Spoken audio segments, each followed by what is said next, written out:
Como un bulo, así define Telmo Martín a polémica xurdida en Sanxenxo polo proxecto de renovación do treito final do paseo marítimo de Silgar. Este martes o alcalde aclarou que a balaustrada de pedra non vai desaparecer. Eses bulos que o BNG está soltando de que se vai cambiar toda a barandilla de Silgar non é certo, é mentira. A barandilla non se vai quitar nada, nin un metro de barandilla. Martín apunta ao cumprimento da normativa para reforzar a seguridade nesa zona do paseo con elementos de acero inoxidable combinados coa pedra. Como nesta zona vais a actuar nas beirarrúas, explica, están obrigados a intervir na baranda. Uns elementos de acero inoxidable que vai a facer que sea que cumpla a normativa vixente, que é que unha barandilla cando tes de altura en caída libre máis de 6 metros ten que ter un 10 de altura. A barandilla ten 90, 70, vale, non chega nunca a un 10 de altura desde o chan, non? Entón, desde aí hasta a punta hai 120 metros, e aí hai 6,50 e ali hai 9,30, vale? O sea, vai en caída tal, se fijados do muro, ali hai 9,30, no sitio máis desfavorable hai 9,30 de caída.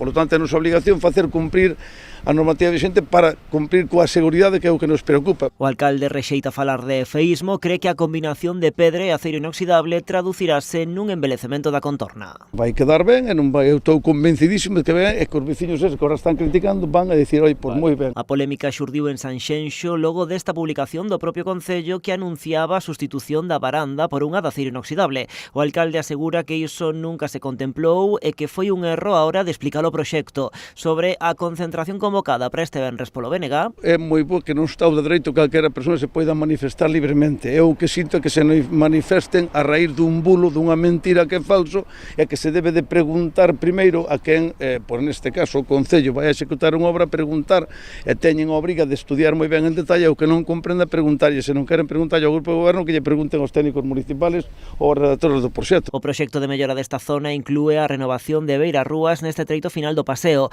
Ademais, crearase unha plataforma única de adoquín en toda a parte de Silgar que aínda non dispón dela para a mellora da mobilidade. A actuación conta cun orzamento de case 400.000 euros, financiada caso 50% pola Xunta. A previsión do Concello é que estea rematada antes do 15 de xuño.